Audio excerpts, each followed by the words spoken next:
It is said that modern, industrialized, civilized human beings are uniquely nervous and jumpy, unprecedentedly disturbed by the future, despaired by the present, sleepless at memories of the recent past, all because of the technological complexity and noisiness of the machinery by which we are surrounded, and the rigidified apparatus of cold steel and plastic which we have constructed between ourselves and the earth. Incessant worry, according to this view, is a modern invention. To turn it off, all we need to do is turn off the engines and climb down into the countryside. Primitive man, rose garlanded, slept well. I doubt this. Man has always been a specifically anxious creature with an almost untapped capacity for worry. It is a gift that distinguishes him from other forms of life. There is undoubtedly a neural center deep in the human brain for mediating this function, like the centers for hunger or sleep. Prehistoric man without tools or fire to be thinking about must have been the most anxious of us all, fumbling about in dimly lit caves, trying to figure out what he ought really to be doing, sensing the awesome responsibility for tool-making just ahead. He must have spent a lot of time contemplating his thumbs and fretting about them.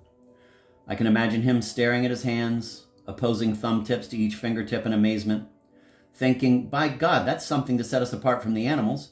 And then the grinding thought, what on earth are they for? There must have been many long sleepless nights, his mind all thumbs.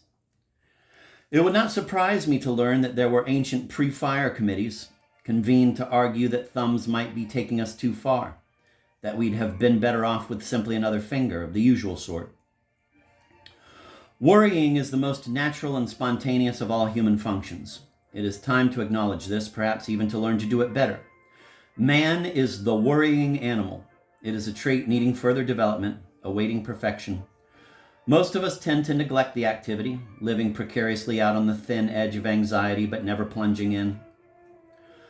For total immersion in the experience of pure, illuminating harassment, I can recommend a modification of the technique of transcendental meditation, which I stumbled across after reading an article on the practice in a scholarly magazine and then trying it on myself, sitting on an overturned stove-in canoe under a beech tree in my backyard.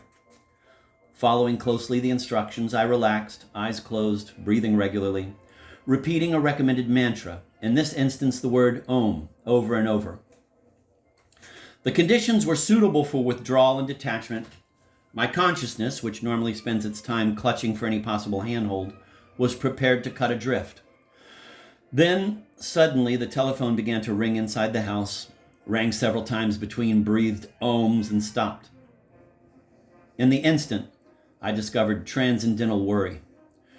Transcendental worry can be engaged in at any time, by anyone, regardless of age, sex, or occupation, and in almost any circumstance. For beginners, I advise 20-minute sessions in the morning before work and late in the evening just before insomnia. What you do is sit down someplace, preferably by yourself, and tense all muscles. If you make yourself reasonably uncomfortable at the outset by sitting on a canoe bottom, say, the tension will come naturally. Now close the eyes, concentrate on this until the effort causes a slight tremor of the eyelids. Now breathe, thinking analytically about the muscular effort involved. It is useful to attempt breathing through one nostril at a time, alternating sides. Now the mantra. The word worry, repeated quite rapidly, is itself effective because of the elusive cognates in its history.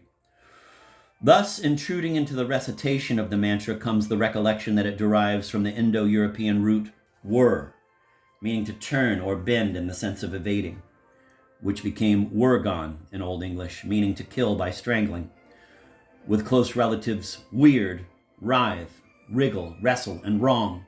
Wrong is an equally useful mantra for symmetrical reasons. Next, try to float your consciousness free. You will feel something like this happening after about 3 minutes, and almost simultaneously with the floating, yawing and sinking will begin. This complex of conjoined sensations becomes an awareness of concentrated, irreversible trouble. Finally, you will begin to hear the zing if you are successful. This is a distant, rhythmic sound, not timed with either the breathing or the mantra. After several minutes, you will discover by taking your pulse that the zing is synchronous, and originates somewhere in the lower part of the head or perhaps high up in the neck, presumably due to turbulence at the bend of an artery, maybe even the vibration of a small plaque. Now you are in touch. Nothing remains but to allow the intensification of transcendental worry to proceed spontaneously to the next stage, termed the primal wince. En route, you pass through an almost confluent series of pictures, random and transient, jerky and running at overspeed like an old movie, many of them seemingly trivial, but each associated with a sense of dropping abruptly through space. It is useful here to recall that vertigo also derives from war. You may suddenly see, darting across the mind like a shrieking plumed bird, a current electric light bill, or the vision of numbers whirring too fast to read on a gasoline pump, or the last surviving humpback whale singing a final song into empty underseas, or simply the television newscast announcing that détente now signifies a Soviet-American artificial heart project.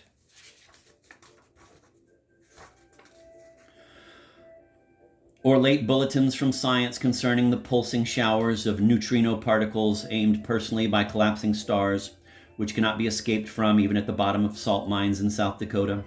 Watergate, of course. The music of John Cage.